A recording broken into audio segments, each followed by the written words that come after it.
මේ තියෙන්නේ අද මම හදපු නිල් කටරොඩු බත් එක.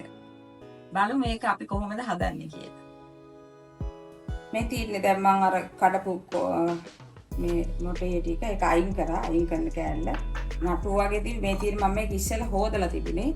කරලෙවිලා හොදන්න එපා. මම අර ගහෙන් ගෙනාපු ගමන් හොදලා තිබුණේ. දැන් මේ ටික වතුරකින් තම්බ ගන්න ඕනේ.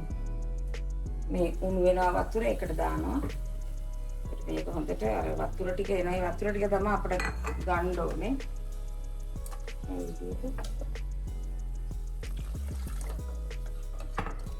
හාල් කෝප්පයක් ගන්න. කෝප් එක මේ විදිහට හොඳට කලර් එක එනවා. මේ අපි මේ විදිහට තම්බ ගන්නවා. දැන් මේ වෙලාවට ඇති නේ.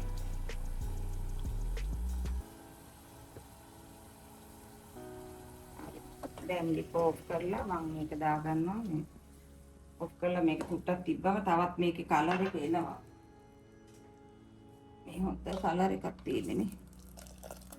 මේක ඔක්කොම හොඳට එනවා. මේක ඉතින් විනාඩියක් විතර අපි මේක වහලා තිබ්බනම් හරි. මේක වහලා තියන්න. එතකොට හොඳට මේක තැම්බෙනවා. විනාඩි දෙකක් විතර වහලා තියන්නකෝ. හරි දැන් අපි පෙරා ගමු මේක. මේ විදිහට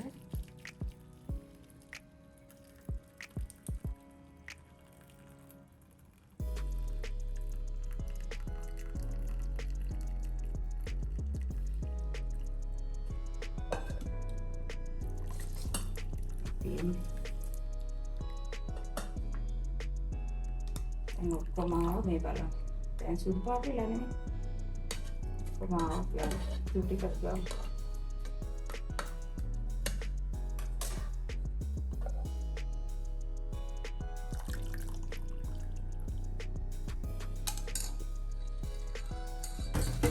හරි. දැන් මම රයිස් කුකර් එකේ හදලා පෙන්නන තමයි ඉතින් හදාගන්න. මේ තියෙනවා මේකෙන් දැන් මම ඔය එක මේ කප් එකක් අරන් තියෙන්නේ. මේකෙන් දෙකක් දාපුවාම හරි. මේ බාස්මති එක මේකලා ගත්තා මම. ඊට පස්සේ දැන් මේ කෝප්පෙන් ගත්තේ මේකෙන් හරියට දෙකක් දාපුවාම බත් එකට හරි. ගානට මම මැනලා ගන්නවා. ඒක ලේසි.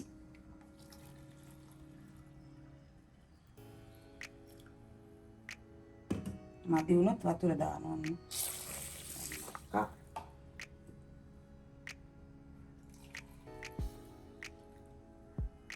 ඉතුරු ටිකට වතුර දානවා.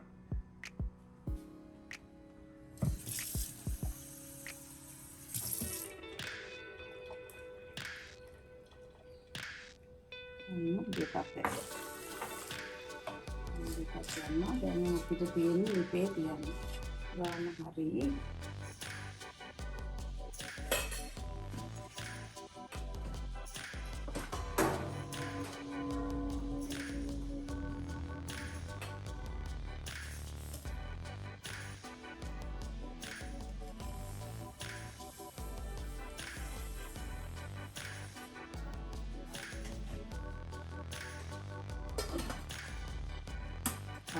දැන් මම පෙන්නන ඉදෙනකොට දැන් මේ බලන්න. දැන් ඉතින් පෙන්නන්න ඕනේ නැහැ මොකද රයිස් කුකර් එකේ තියෙන නිසා මේ ඉදීගෙන එනවා ලස්සනට තියෙනවා. චුට්ටි වෙලාවකින් ඉඳේ. එතකොට මම පෙන්නන්නම් බලන්න.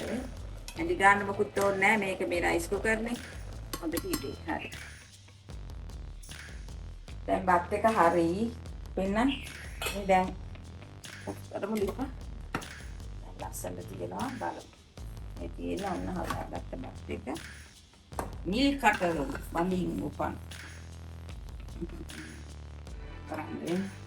ඒක කිසිම අය රසක් එහෙම ඒ වගේ වෙනසක් ඉන්නේ නැහැ. ಗುಣ තමයි තියෙන්නේ. බොහොම ගුණයි කියලා කියනවා. මේක අර අපිට ඒ කාලේ අම්මලා මේ කම්මුල් ගායෙම හැදුනහම මේක හදලා දෙනවා මේ බත් එක.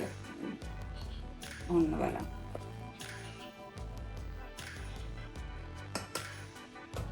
සෝක් නේද? මේක තමයි අපි ඉතින් නිල් කටරොඩු බත් එක අපි. ඕනම කරි එකක් දැන් මේක බොහොම ගුණදායක කෑමක්. මේකට ඕන කරි එකක් හදලා කන්න පුළුවන්.